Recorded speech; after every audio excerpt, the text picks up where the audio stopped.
This is the Nomadic Traveler Podcast.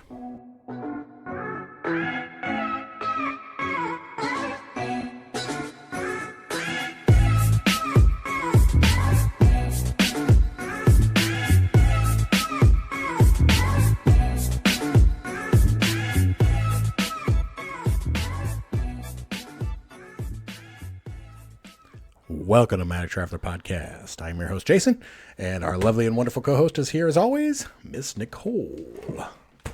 Hello. I was not ready. You weren't ready? Nope. Oh, I'm sorry. What's up? Caught her off guard. So how was your day? It was good. Was it? Yeah. What did you think about the Steelers game? Well, I was blown away that the Browns won. To me, that was more surprising than the fight. The fight was not concerning to you? I mean, it was concerning, but...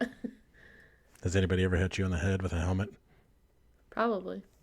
My brother. Probably. I don't remember it. It probably That's hit how so bad hard, it was. I don't remember. That's how bad the concussion was from the helmet hit. I don't even recall it happening. How was your day? It was wonderful. Lovely and wonderful. You had a Nicole kind of day. It was fantastic. That's what I thought. Okay. All right. So who do we have today for our lovely and wonderful show? Now I'm just going to run it into the ground. Now you're just going to use my acronyms for everybody. I'm going to see how many times I can use it in one episode. No, I am one. I want to be like, so and Tom, how are lovely. you? Was your day lovely and wonderful? So yeah, I'm very excited. Today we're gonna have Thom Pollard. Thom Pollard. Yes, and he does expedition travel. Ooh, we haven't had any of these people yet. Yeah. Do you know what that is? He likes to go out and go on adventures, right? Yeah, he's adventurous. So I'm really excited because he's done some amazing things that have blown me away. So amazing. Some things I aspire to be and do in another life, probably. Do you do amazing things? I do, but not this amazing. Not Thom Pollard amazing. Not Thom Pollard amazing. He is lovely and wonderful. And amazing. I'll tell him that you said that. I will. He'll hear it. So, yeah, I'm really excited. All right. Do we have anything else going on? Anything else that you'd like to discuss? We still have our contest going on right now. We still have our contest. That's correct. Yes. If you have not submitted an idea for our contest, shame on you. You should probably do that. You should probably do that. You have an opportunity to win some cool stuff. Yes. And get your show made. So if you have not, please submit your show idea on our Facebook page or at nomadictravelerpodcast@gmail.com. Yes, let us know. We're very interested. We have a lot of shows coming up. They're going to be very cool, but we want to hear what you guys what you guys think is cool. Yeah.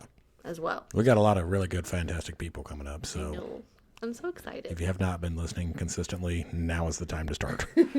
Well, and I love all the people that we've gotten to know. It's just, I don't know, such a fun thing. So we're making lots of friends. Right. And I want you guys to get to know them as well because they're great, inspiring people. Yeah, I agree. Right? Yep. Get excited. Get excited. Thom. Put your hands together for Thom Pollard. Woo woo. All right. Today's episode is going to be about expedition travel with our expedition travel expert, Thom Pollard. How you doing today, Tom?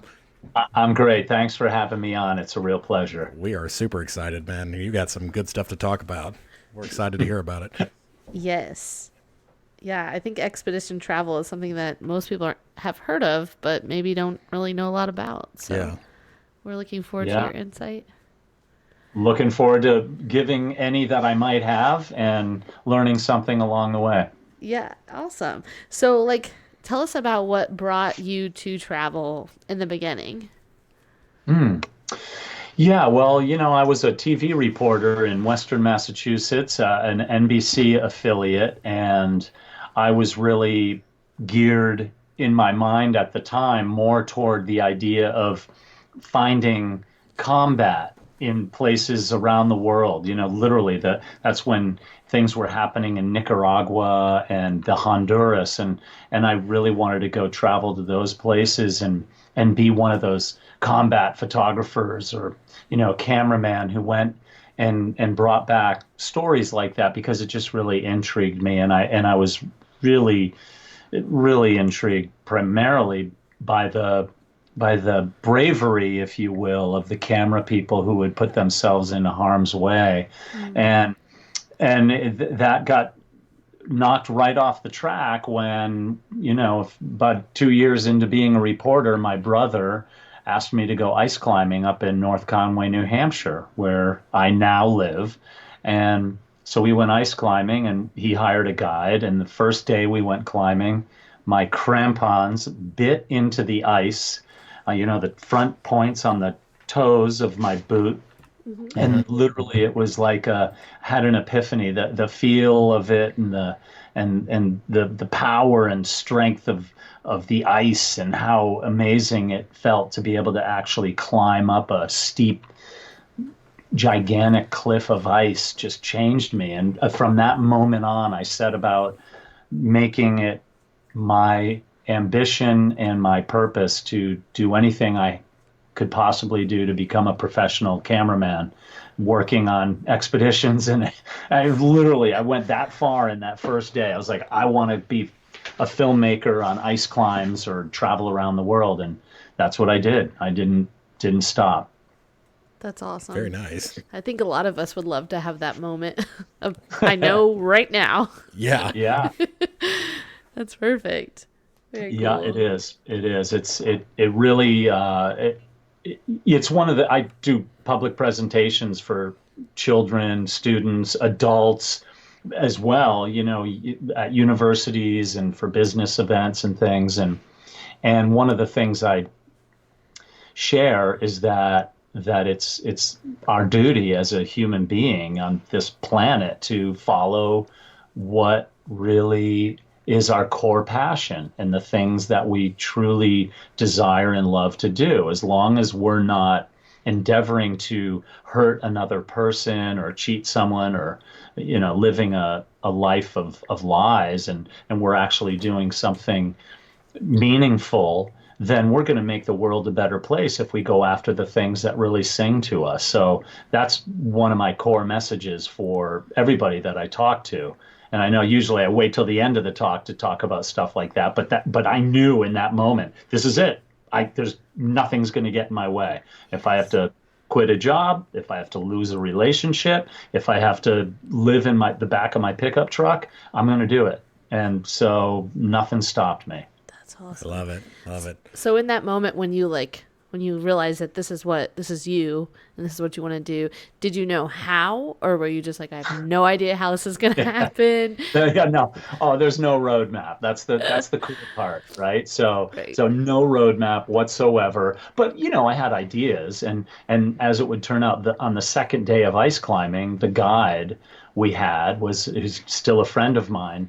He and I talked the entire day that we went climbing about, can you imagine if we shot an ice climbing video up in this area, and here's how I'd film it. Oh no, I'd film it like this. And after the day of brainstorming, wouldn't you know it, about a month later, I came back up to the valley, met, and we did 2 days of filming on an ice climb called 20 Below Zero Gully, a place called Lake Willoughby in Vermont. And I produced my first ice climbing video, and within a few months after that, did one at Cathedral Ledge, and submitted these to Mountain Film and in Telluride, and one of them even got accepted and was premiered at Mountain Film in Telluride. So suddenly I'm kind of getting myself on the map. So I just kept going after all that stuff. So are these like documentaries, or?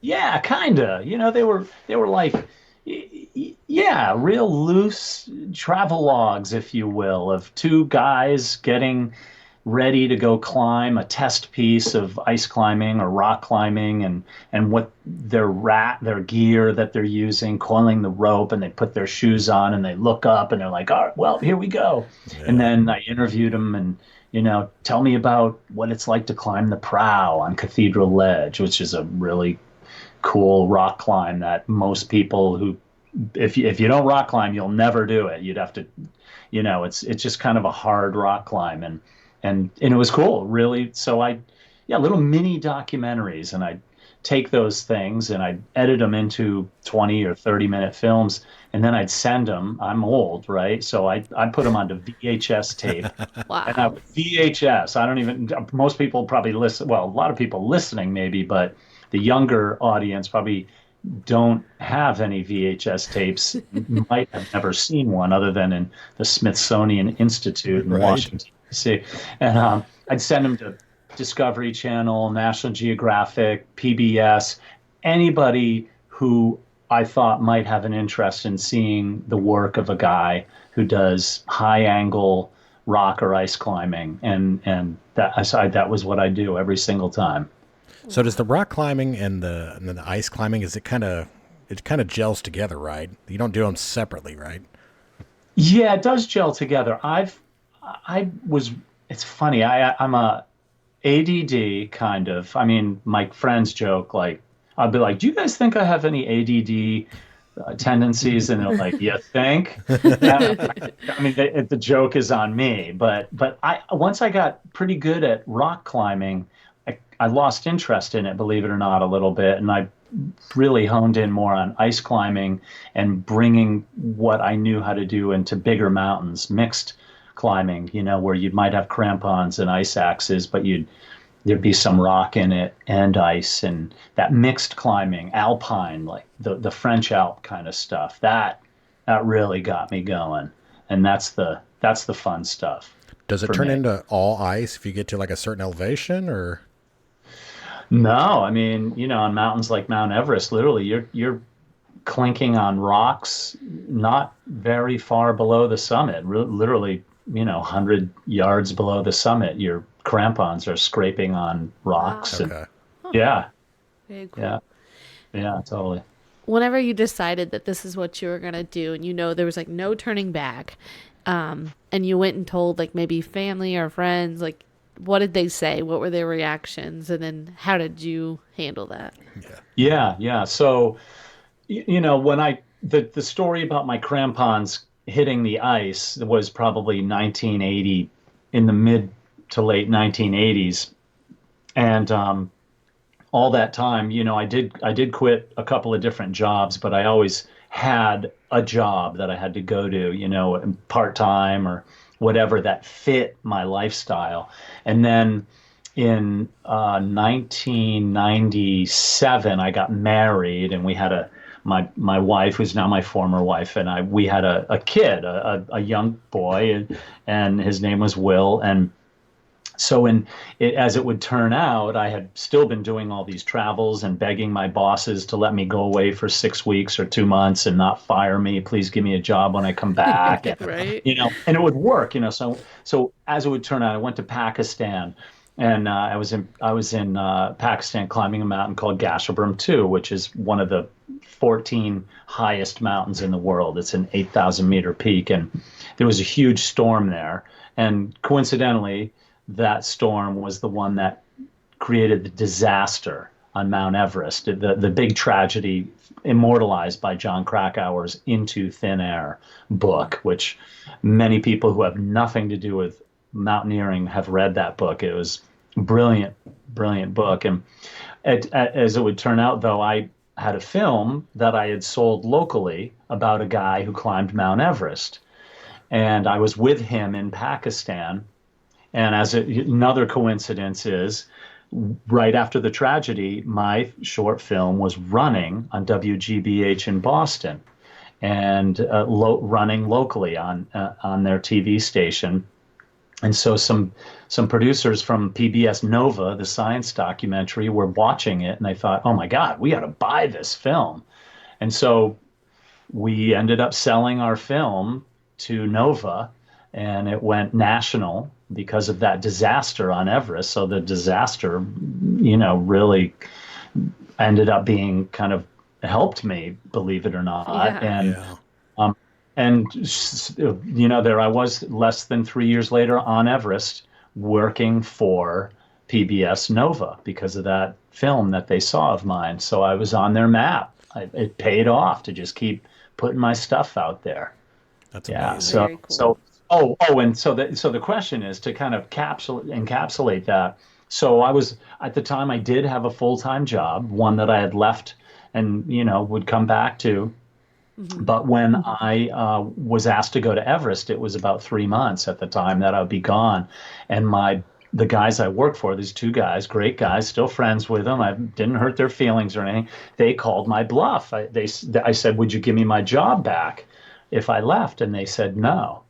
And they Oh. thought I was. And you think about it, and you come back tomorrow, and they thought I was going to pass. So I came back the next day and I said I quit, and they were like, "No way! We thought you Oh. weren't going to go." And I quit my job, and that was in like April, gosh, March of 1999, and I've worked for myself ever since. Wow.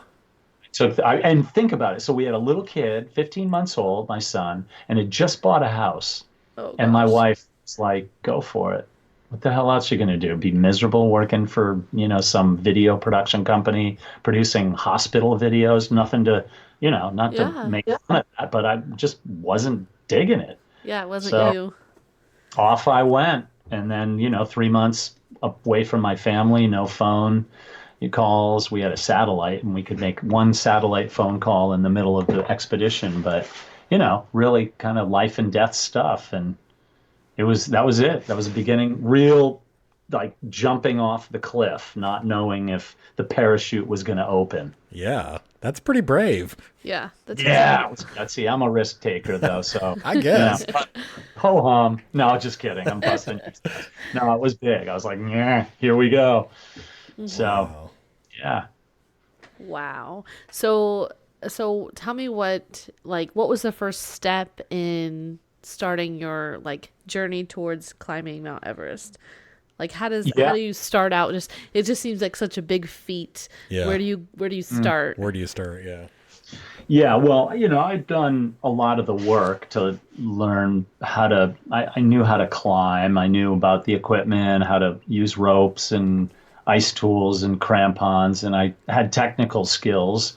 And I had been in the interim from when I first started climbing to Everest, I'd been to Gasherbrum 2 in Pakistan. I'd climbed on Mount McKinley, which is, oh, well, now Denali, the highest mountain in North America, and been, devastated in a storm at 16,000 feet. So I braved out some, gutted out some life and death kind of situations, and have been to South America climbing on Aconcagua, which is the highest mountain in the southern hemisphere.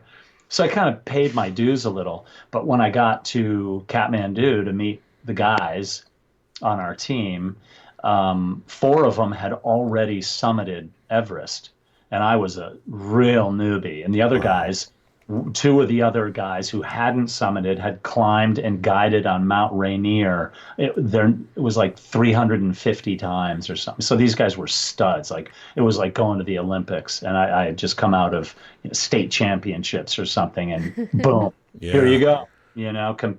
These guys were world class. So I did as much prep as I could and hoped for the best. And I just didn't let anybody know that deep inside I was like, oh my God, am I over my head? And just Yeah. never let anybody know that I worried about that. But there were some nights I'd wake up in the middle of the night during the expedition thinking, oh my, oh, this is bad, man. But I did fine. I mean, it was great. I performed, I would say, as well as anybody on that trip. So did you use a Sherpa? Our team was well staffed by Sherpa. Yes, absolutely. Okay. Yeah, we're all capable of climbing the mountain and didn't need guides per se. But yes, we had an amazing Sherpa staff, and in the four expeditions I've been to Everest, yeah, absolutely have had Sherpa have been, our brethren and sisters right along the way. Just nowadays you can't really do it without them because of the way it's put together. Like to solo or do something on your own on Mount Everest would require an amazing feat of ability and bravado too, I would say. So is there one? Is there more than one? How many are there? In terms of how many Sherpa on our teams, Yes, correct.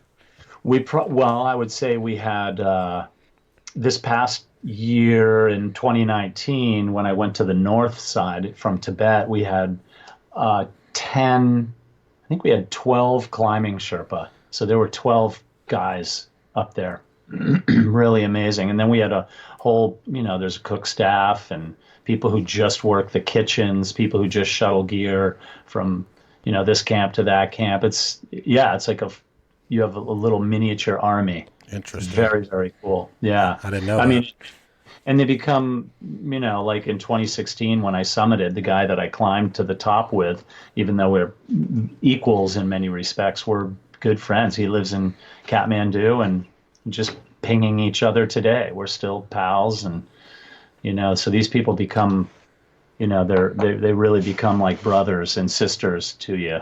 I bet. It's like going to war or something.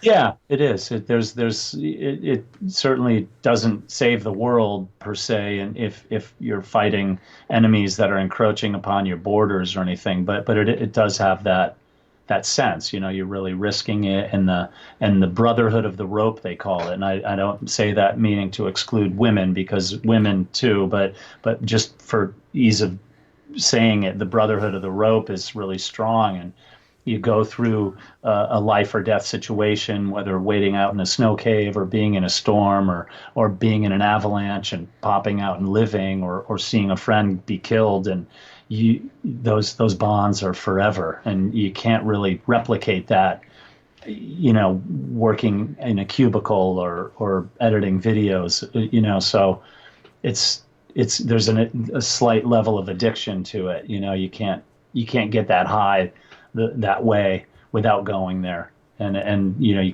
constantly seeking it out and thinking, what's my next trip?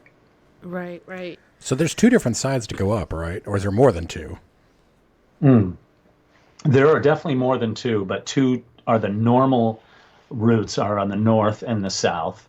Have you done both But sides? there's also, yeah, I've been to both sides twice. The south is the Nepal side in the Khumbu region, and then in Tibet up on the north side, which is colder and steeper and a little bit more technical, but doesn't have, like on the south, there's the famed and notorious Khumbu icefall, which is about, a mile of ice that is in essence a slow moving river that descends over 2,000 or 3,000 feet.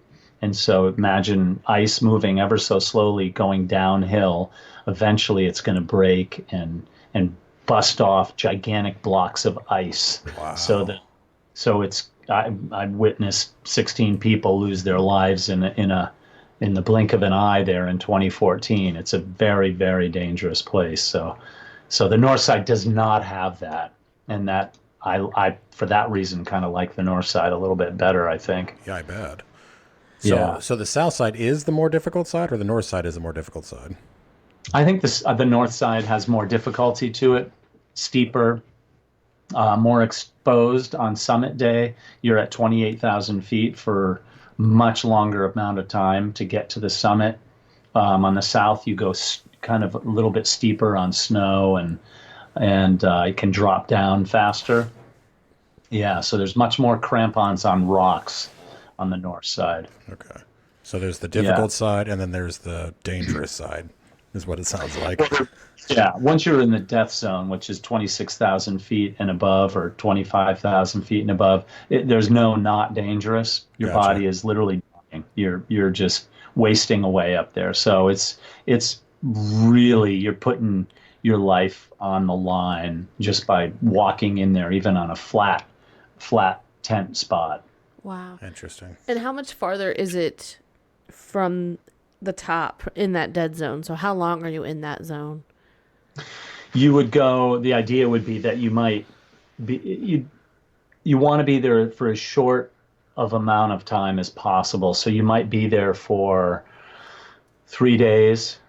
You'd get to 26 on the south side, for instance. You might get to 26,000 feet. You'd stay at that, what they call the South Col, and you might camp a night and wait for weather. Sometimes you might get weathered in for 2 days. Wow. And once you'd get to the summit and then go back down to the north or the South Col And then the idea would be, because if you sleep there after going to the summit, you're so wasted that a lot of, not a lot, but people have been known to be so tired that if they sleep there that night, they just can't even get up the next day. So their body's up there, and people die up there coming down from the summit. Wow. So, yeah. Wow. Yeah. So, like, after you've went maybe the first or second time, like, what made you want to keep going the third and fourth time? And would you have, if you didn't make it that fourth time, would you have kept going until you did? Yeah, Everest has really become a part of me, and me a part of it, and I love it.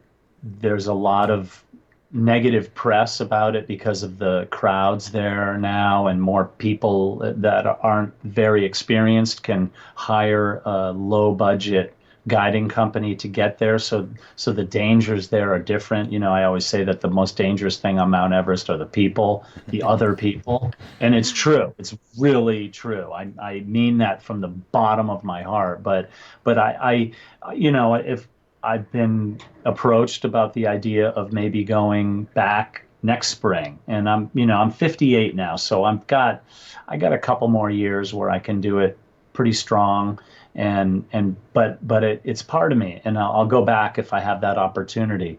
But in '99, what happened, and this is kind of an interesting thing. We were going there our goal was to look for the bodies of two men who had disappeared in 1924, and their names were George Mallory and Sandy Irvin. They're British climbers, and they were endeavoring to be the first to climb to the summit. So we know now that two people made it in 1953, Ed Hillary and Tenzing Norgay, and we wanted to go and see if we could find the bodies in the camera that they were known to have been carrying. Perhaps we could shed light on their fate, because they were seen at over 28,000 feet on the day that they disappeared, and nobody knows if they made it or not. And so we actually discovered the body of George Mallory at about 27,000 feet, 75 years after he had disappeared, perfectly preserved on the north face. Oh my gosh. And, yeah, so that was the cover of New York Times.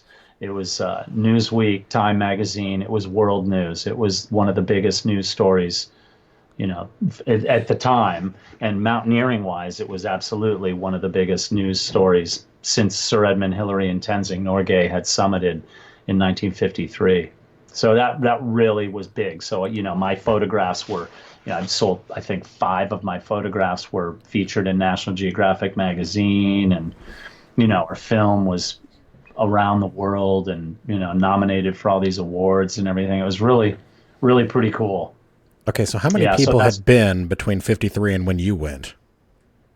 Oh, geez, lots. How come nobody found them?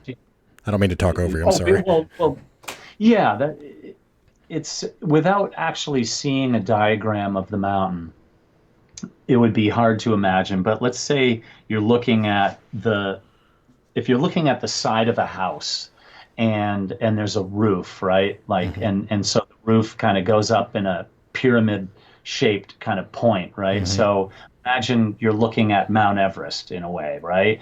And you're going to climb up the left side of that roof to get to the summit. And when you do that, you're climbing kind of on the ridge, like on the top, the roof part, if you will. Okay. And then everything under that, the shingles on the house, right, where the windows are and everything, you're not climbing on that. Yeah, right? Yeah. So, but if you fall off the edge of the roof, you're going to drop down to that area where the shingles are. And, this is just my way of kind of trying to paint the picture. Okay. And that's what happened to Mallory and Irvin. They fell down into this area that is super steep, unforgiving. Nobody ever goes there. And so we went, we put ourselves at risk, obviously, then we went and looked for them in this, we called it at the time, we kind of said it was like a giant catch basin for bodies that fell from above. And on the expedition, we found a lot. There were many bodies in there. Not many, but 8 or 9, I think we found. But Oh my those were gosh. much more modern. And there was Mallory that we are after. And lo and behold, a climber by the name of Conrad Anker found him, just, kind of by chance, but we knew what we were doing. And that was it. We were on the map. So do you guys now bring all these bodies out then, or what happens next? No, nope. We'd leave them there, believe it or not. There are expeditions now that are organized to take bodies off the mountain. In 2017, the Indian government or one of the jurisdictions in India raised money to go remove the bodies of 3 guys who had died in 2016 that were frozen there. 3 guys that I had coincidentally encountered on their final day, and but a lot of the bodies are left there or moved away from the route so they don't create a distraction. And but Mallory, his family and Irvin's family, the wishes was for us to cover the body as best we could and read a prayer that they had given us. So we left him there. Wow. That's what I was going to ask was like, what was that moment like? Was it just like a silent, time or, yeah, you guys read a prayer? Yeah, well, when you're climbing a mountain and you see a human being who has lost his or her life, it's a really, really intense and somber thing. And for me, my first reaction typically is to say some type of thanks to that person in to remind that they had reminded me how precious every step is up there because it's so easy to die. And but in the case of Mallory, I knew he's an icon. He's huge. I mean, imagine he was a rock star of his time, and in the Brits, the people from the United Kingdom revere him. He's really one of the greatest figures of the 20th century in exploration. And so when we saw him, I was stunned. It was like seeing a god Yeah. in the presence with somebody bigger than life. And as it would turn out, I became the only person who actually looked at his face. He was face down in the scree, and I shimmied under him when we kind of lifted him up a little bit and looked at his face. And I thought to myself, wow, this guy's got 3 kids. He has 3 kids at home. And believe it or not, those 3 kids at the time of our expedition were all still alive in their 70s and their 80s. And I thought, here's a guy with 3 kids, and they probably have no memories of him. Yeah. And it's so important for me to be careful and respectful of how I handle the body and how I even think about it and treat him with such respect and care and be sure that I observe everything I can to bring home what information I could possibly bring home for people to maybe shed light on the mystery of did they summit or not. And we did not find the camera. So Oh, we don't know. We still don't know. It's still a mystery. wow. Because you said That's you think that crazy. they fell, so you don't know how high they actually even made it, right? Yeah, my gut tells me that they did not make it. I think it would have been highly unlikely given where the body is or was of Mallory that he could have gotten to the summit and all the way back down to the western part of a prominent outcrop called the second step. For him to actually climb down that and not fall, to me, would have been impossible. And he was far west of that. So my gut is he got to this place called the second step and turned around there. And by then they were hypoxic and getting really cold and maybe frostbitten, and that's where they made their mistake. So I don't think they made it. Unfortunately, I'd like to think they did, but I Yeah. don't. Very cool. Yeah, I know. This is I quite a know the story, man. things you see when you travel. That's a lot of a lot of Yeah. humbling happening there, Yeah, big Yeah. time. Then you big go back time. to your life and you're like, oh, this isn't that bad. Right. Yeah, you're very thankful. I was so I got to meet John Mallory, the son of George Mallory, within a few months after that, and asked him if he had any memories of his dad. And he said he thought he remembered one time having a snowball fight with his dad when he was a little kid, and that was it. Not that Wow. was it. No memories. And I thought, wow. And because I made a promise to my son before I left, he was only 15 months old, but I wasn't going to die. Yeah. I won't die. I'll be back home. I'll watch you grow up. I pretty much say that every time I go on a climbing trip. Yeah. Yeah. Hey, that's a Yeah, hard promise. it is. You got to be Yeah. real careful and not let ambition get the best of you. You got to know turn around when the time is to turn around. For sure. So are there Yeah. things that you do specifically to keep yourself safe that I guess could be a little risky or that would not be risky, I guess? Yeah, sure. I think what I do to definitely, as I said a little bit earlier, I said that I think one of the most dangerous things on Mount Everest are the people. And so in 2016 and in 2019, when we were there, there was a mad rush at an opening, a good weather window, and a lot of the people hustled to get into position to go to the summit on that particular day. And in 2019, it was especially overwhelmed with people because there were so few good days to summit, maybe two summit Wow. days as opposed to 10 in a row.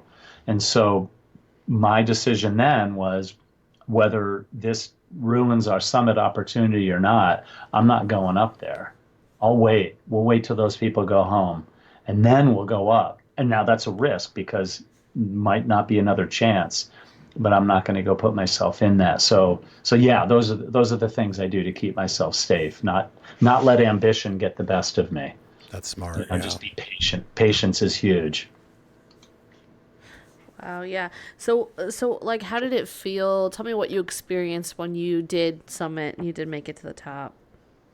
Yeah, I mean, a lot of people expect or that I've been asked, was it amazing? And yes, it absolutely was amazing. For me, I remember about 5 minutes before I got there, I was literally out loud shaking my head, going, "Oh my God, I can't believe this is about to happen. I've been thinking about this forever. Like this is nuts."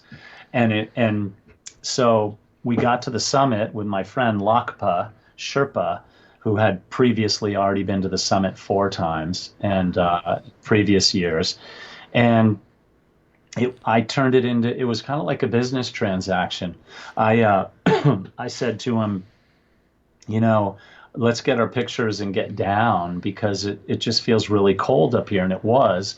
And for me, the different thing for me on the summit is we left to avoid the people. We left early. We left at 8 o'clock at night with the idea that maybe we would summit at 6 in the morning. And we went so fast that we got to the summit at 2:40 in the morning. Wow. Took us 6 hours and 40 minutes. So, which is really fast. So it was pitch black. However, it had turned out to be the full moon of May, and so everything was glowing. You could see real well, but we spent 30 minutes, took a few photographs, and we boogied out of there. But for me, the real special part, despite the fact that I didn't feel that jubilation and elation that one might expect, is I had with me a tiny little container that had some of the ashes of my mother and father and brother, and I dispersed those from the summit. Now, Wow. really, is that not a badass way to disperse ashes? Like, Yeah. how cool is that? So My Wow. we gosh. did that, and then when we were out of there, we hustled on down. That is That's Yeah, I know amazing. really, it's a good one, huh? Yes. that is a way to like just commemorate your achievements, and yeah, that's Yeah, amazing. Wow. yeah. I, Um, huh? yeah. So in total, how long did it take you to get to the summit? You mean like for the entire expedition or on the day of Yeah, like the entire expedition, like like, starting out and then getting oh, all the. yeah, in 1999, we left earlier. It was, we left in mid-March and we were in position by earlier mid-May. So it was a couple of months, but they're figuring out a way to shorten it now. And Hmm. so um, I didn't leave for Nepal in 2019 till like April 10th, and we were in position within 4 weeks to get up to the top, even though the summit day wasn't until May 30th. But so it's easily, though, you need to allot about 2 months of time, Wow. just to get to base camp. You have to takes 2 weeks to get to base camp because you can only ascend about 1,000 feet a day. So even if you might only travel in a car or trek for an hour or a couple of hours, and you have to stop to let your body adjust to the altitude. Okay. So it's kind of like Yeah. scuba diving. Yeah, more or less. But I guess the opposite, if that Yeah. makes any sense. Yeah. Yeah. I didn't even Very. think Yeah, about that. That is so cool. I know, huh? Yeah, so it's a lot of time involvement. So it's not So, like the bends then. It's like the opposite, I guess, huh? Yeah, altitude sickness is an amazing thing. What happens is the cells that if you're getting pulmonary edema, the sacs in your lungs literally start to kind of leak fluid, and so you are drowning in a way. And the same thing happens in your brain when you get cerebral edema. Is there's a fluid buildup, and so there's a lot of pressure on your brain, so you lose balance, and you get excruciating headaches at altitude as well. And another thing that happens at altitude, even at lower altitudes, is in order for the blood to carry the oxygen through, there's a reduced amount of oxygen at higher altitudes. Your body is creating a vastly greater amount of red blood cells in order to carry the oxygen. So your blood gets really thick, and you need to drink tons and tons of water, tea, things like that. So your hmm. body is changing drastically, and headaches are one of the main symptoms, and they're not fun at all. You feel sick, you don't feel have appetite, makes you really tired and groggy and weak. That's amazing. Wow. Yeah. Gosh. So how do you so how do you get sponsors for this? How do you afford to do this? I'm assuming this is quite a undertaking, right? Yeah, well, I've been very fortunate because I've been paid to do all my Everest expeditions as a cameraman, and so Oh. the sponsorships have all been for film documentaries, and so I've never had to pay to go. I've gotten paid, and so this is my job. It's my career, and so that's how I got my way in. Mm. And but there would be a production budget that would organize it, and a producer, and they would do all the organizing and make sure that we had all the assistance and help, and whether it's Sherpa or how many yaks you're going to get to bring stuff to base camp and all that. So yeah, I actually, I fortunately make a living off doing it, which is pretty cool. Yeah. That's very cool. It's um, gotta love it, I mean, yeah. So I best of both worlds. right. Yeah, you mentioned that like you feel like Everest is part of you now, or you're part of Everest. Um, Yeah, yeah. what if you would have never went? Do you think that you would always be missing that and maybe not know or not recognize that? No, no. I've got so many things that I love and am passionate about. It just ended up being Mount Everest, Mm-hmm.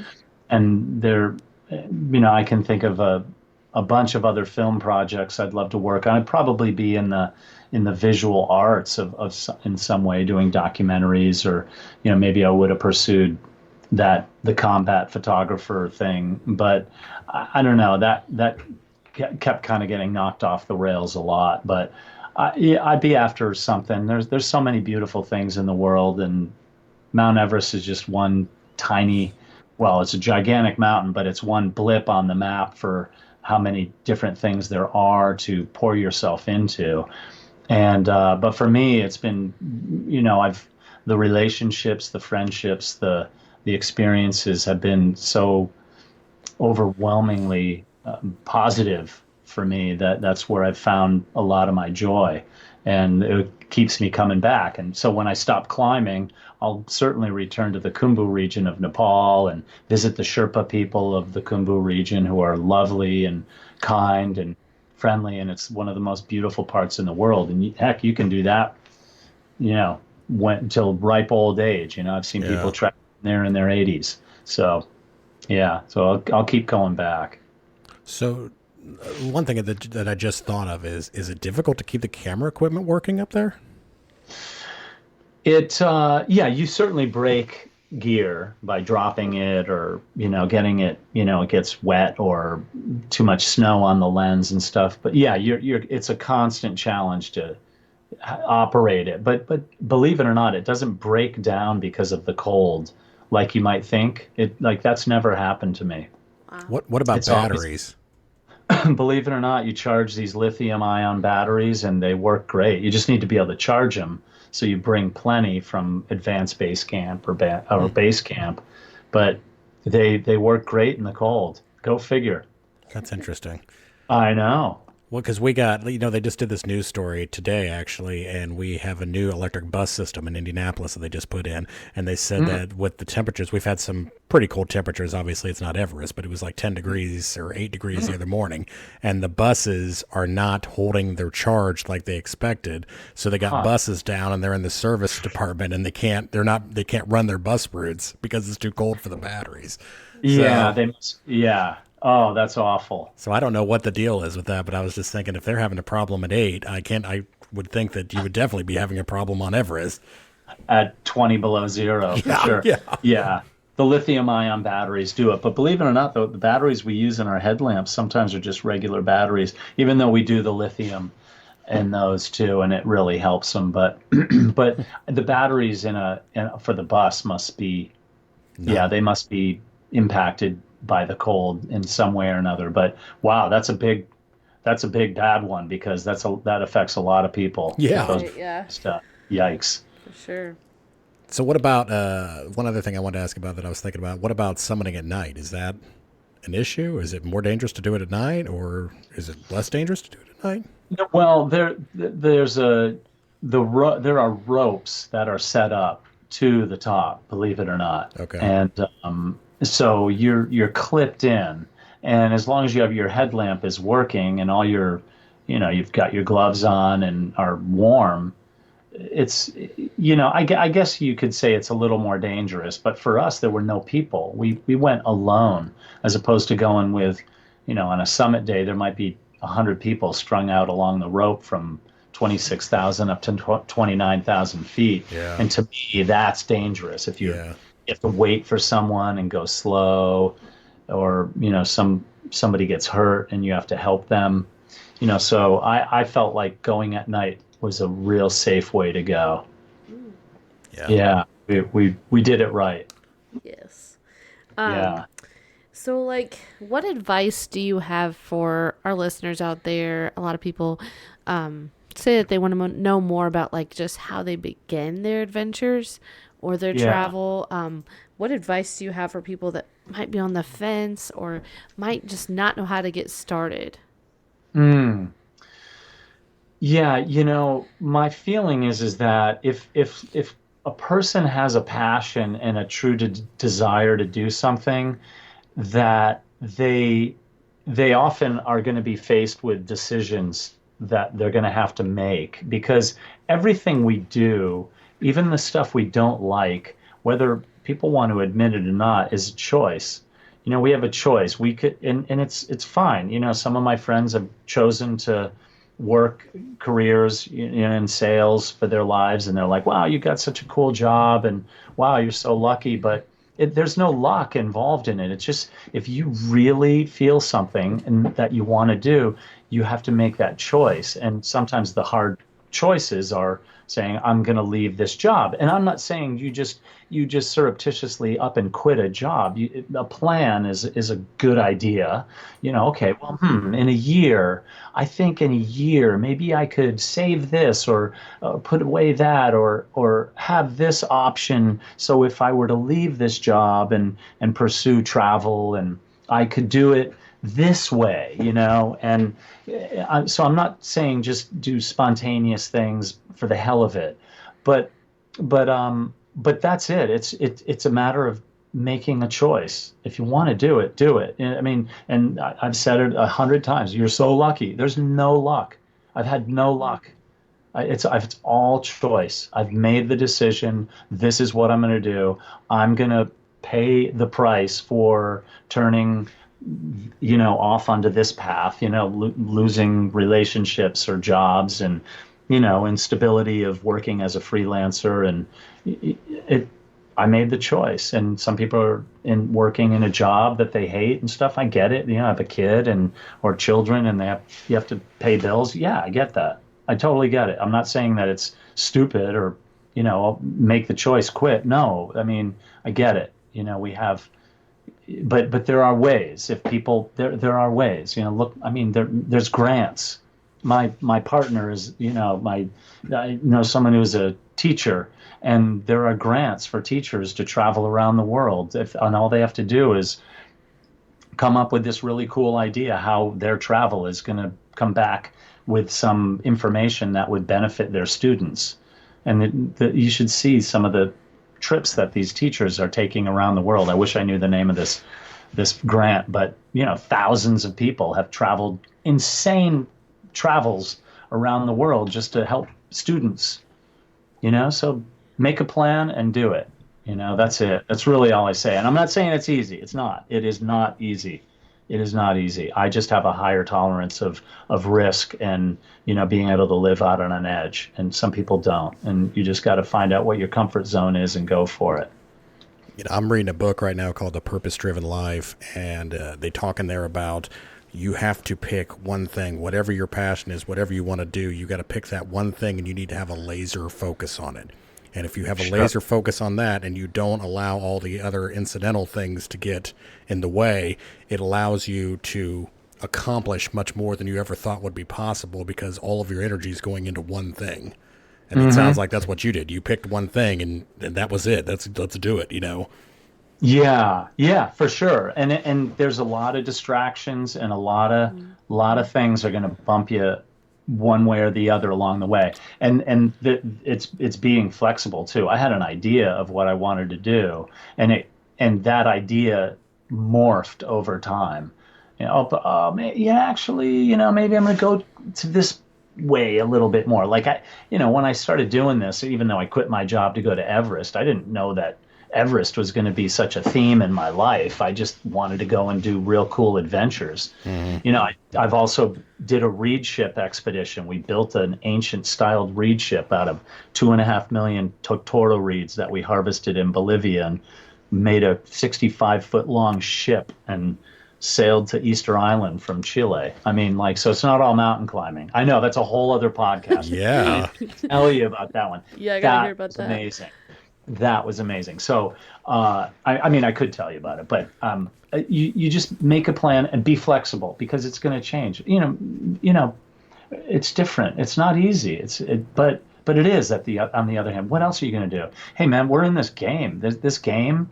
I'm going off here, riffing a little bit, but we're in this thing. It's called life, and guess what? We're all going to die someday. Yeah. So, we're all in.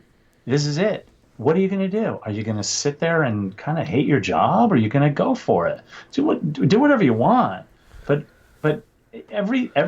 wherever anybody is listening to this podcast at this moment, they are there because of the culmination of every choice they've ever made in their life. Mm-hmm. Nobody put them there unless they are enslaved. Everybody has made all the choices, and that puts them exactly where they are right now. Like if I'm saying, you know what, darn it, I'm broke. Well, I'm not blaming anyone. I mean, I've had people not pay me their invoices and stuff like that. But that's not fun. But I make every choice. Right. When people go, "Woe is me," the victim thing doesn't work. Don't you know? Doesn't work, man. Like you make your choice in life. You know. And the cool thing about that is not even like, oh, look at this choice I made, but like if my choices led me here, that means I have the ability to have choices lead me where I want to be, right? So I Yeah. can make the choices I need to be where I want to be. Totally. You know? Totally. Yeah. Yeah. That's Yeah. such a Yeah. If your choices led you into a hole, your choices can lead you out of the hole. right, yeah. Totally. Less. Think about it. Yeah. I mean, look at the 20th century, what happened, like how if the choice, now I'm going off on another riff, but if you look at, say, the Soviet Union of the 1900s or Nazi Germany and things like that, the choice of people for not like speaking up, how like that was as close to an incarnation of hell on earth Yeah. that you could possibly get. But if the choices and actions of people can make things so bad in that time, just think that the opposite is true too. Think how beautiful choices that you make can be. If you're living your life purposefully and with kindness and not out to deceive people, or and you really truly honor the decisions of others, and are not judging others for the decisions they make, you don't necessarily have to travel like a madman to find your joy. And by the way, travel is hard too, so you're not always going to be happy just because of the travel. I mean, it Right. knocks you out too. Yeah, man. Recharges, knocks you out. So For sure. I love it, man. That's super inspiring. Because cool. one thing Yeah. I think about too with that is, I think a lot of people, they might start towards that goal and then something happens. They're like, oh, I guess this isn't meant to be. And I think just like expecting all this, like you talked about the sacrifices that come Yeah. along with it. And then like all the failures that might come along with it, and then having that Yes. laser focus, like Jason was saying too, like the ability to see an end goal, Mm-hmm. maybe like you couldn't see the top of the mountain, but like Mm-hmm. you knew it was there, right? And so Yeah. and you knew that's Yeah. what you wanted. Yeah, it is, and that it's easy. I know, because I don't want to sound sexist or anything, because it might be easier for a guy sometimes, because I get it. Like if a woman has those desires and let's say a married person, and she gets pregnant and has a baby, it's a thing. Life changes when you have children, and with Hmm. my son, I just happened to have, I married a woman who was like cool with it, go for it. But down the road, as that lifestyle continued, and then we had another child, another boy, it was hard, Sure. because I was the guy living this kind of glamorous life and Mm. everything, and there she was, kind of home, like you go to a Christmas party or like Thanksgiving, and they don't want to go like, oh my God, the amazing things you've done raising the kids, are like, no, tell me about Mount Everest. You're the man. Like Yeah. all of a sudden, I'm like the hero. It's like, hey, this sucks, man. Right? So, Right. and I get it. And it wasn't easy. It was so, I'm very aware that it's not just as easy as saying, I want to do this, I'm going to go do it. But on the other hand, if you really want to do it, you can do it. You got to figure it out. You align yourself with the right people. You do the research. You make a plan. Hell, man. I mean, there are people who live in vans and travel the country with their kids. Yeah. Homeschool them out of a van. I mean, We do we do there's shows about that. cool. There you go, man. Yeah. Something There's a guy for the show. He's a local dude. He's a rock climbing guide, ice climbing guide, military vet. He lives in a van, and he's the man. I'm going to put you in touch with this guy. Please He could do. be a good interview. Yeah. Yeah, for Yeah. sure. Yeah, no. Well, thank you very much. That was such wonderful information, and Thank such a you. beautiful story that you have, and I love your heart for following what you want. That's very cool. Hmm. I love Thank it. you. Thank you Yeah. for asking. It was literally almost hard for me to talk at times because I was just like so overwhelmed by this story. I'm like, I can't even like get words to come out of my mouth. Like when you're talking about finding Mallory, I'm like, oh my gosh. Yeah, I know. I Yeah. know. Yeah. Oh Crazy my stuff. gosh. Well, I speak for audiences. I tell the story and to, from groups, school kids of, 15 in a classroom to auditoriums filled with 1,000 business people and their jaws drop. I've got a really cool story, and it's not just because I found Mallory or I was part of the team that did. It's all the other stuff that goes on with it. That idea of, you know, pursuing your dreams and understanding that, we're all in this thing together and we're all kind of going to the same place. And I say to people, man, if one person quits their job after they hear me talk to go pursue their dreams, then high five. I want to Absolutely. know what you're doing. Strongly agree. Yeah, I think you. Yeah. You guys now, don't stop your podcast. Just go travel. You're traveling the road doing it. That's why we do the podcast. So Yeah. we're hoping that the podcast will provide us ways to be able to travel more and do our passion. Yeah. Too. Wonderful. Wonderful. Yeah. Yeah, and I think if you don't mind, you told me a quote. I think it was from Neil Yeah. Young. Yes, that I really loved. And would you mind just letting our listeners hear that? Because I think that kind of would be Yeah. wonderful. Neil Young, I heard this shortly before I started my own podcast, and it really it resonated. And it was a documentary, and Neil Young was talking about following the musical course. And I was thinking of it metaphorically, of course, right? So when one follows their musical course, and in his case, literally the musical course, there's going to be a lot of collateral damage along the way. You're going to lose things. You're going to be people that are going to be disappointed or upset, or relationships you're going to lose.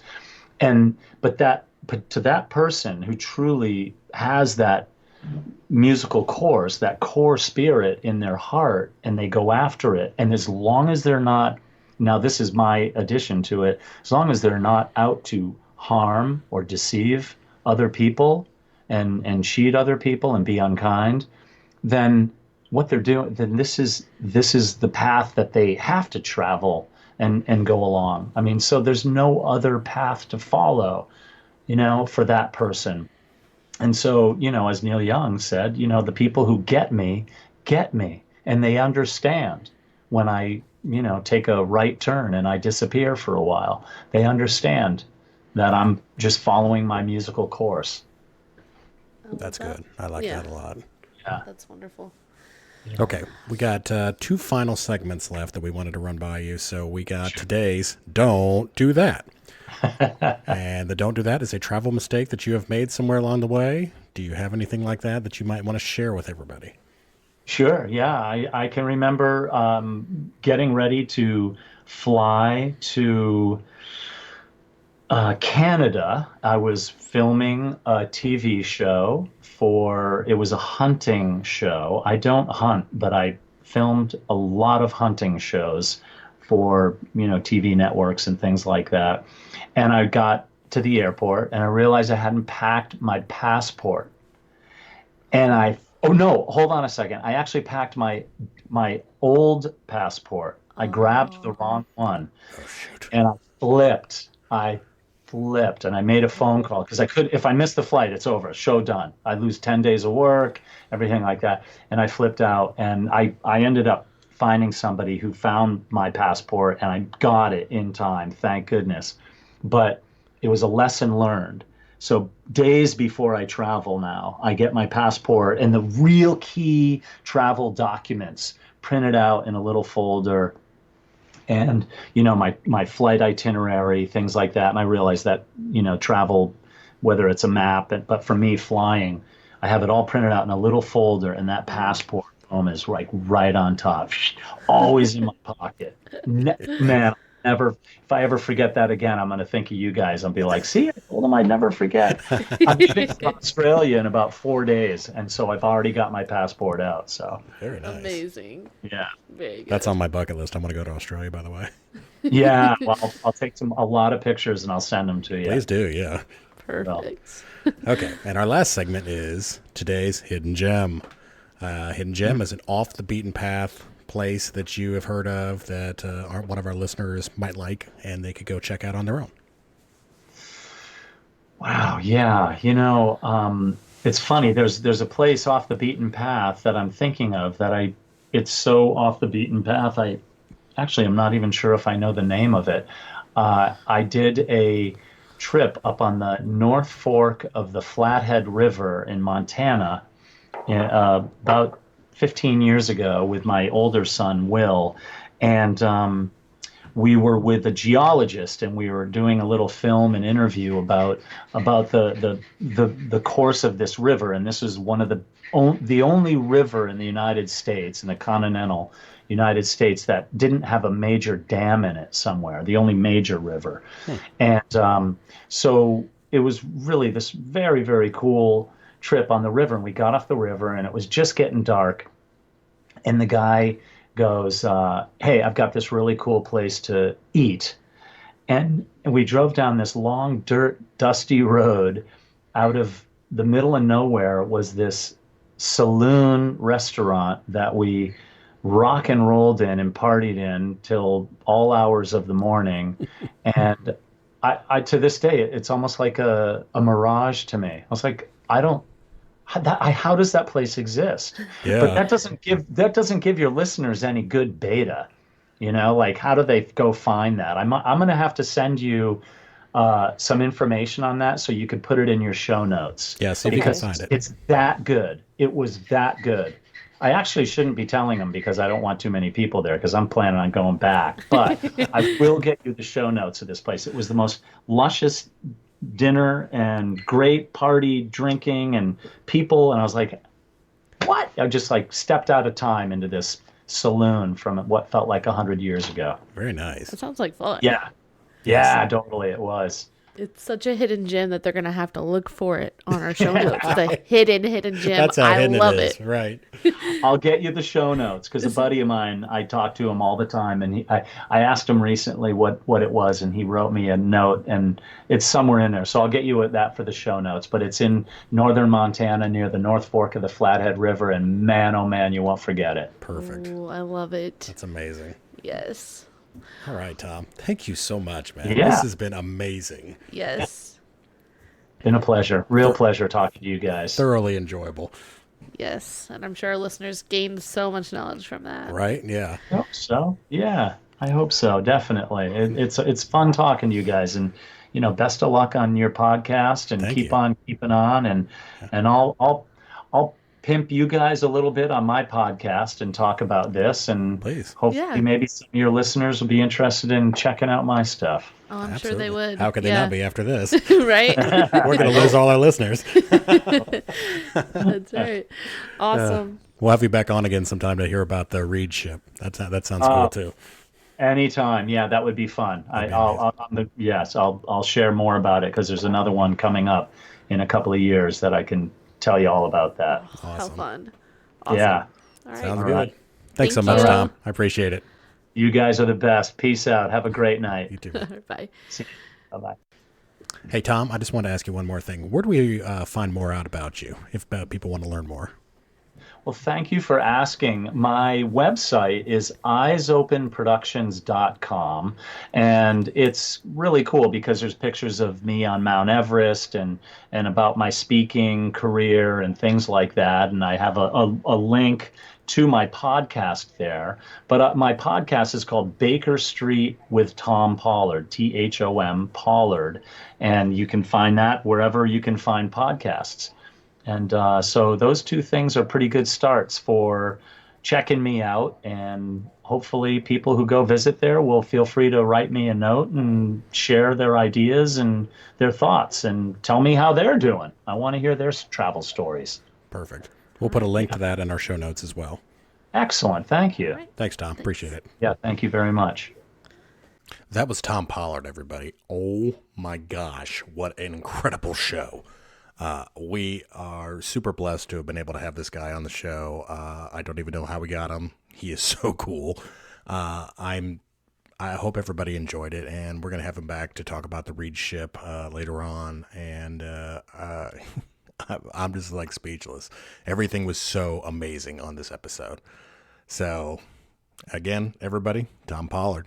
And if you have any experience in adventure travel and you might like to be on the Nomadic Traveler Podcast, please hit us up at nomadictravelerpodcast@gmail.com. We'd love to have you on, and we'll see everybody next week.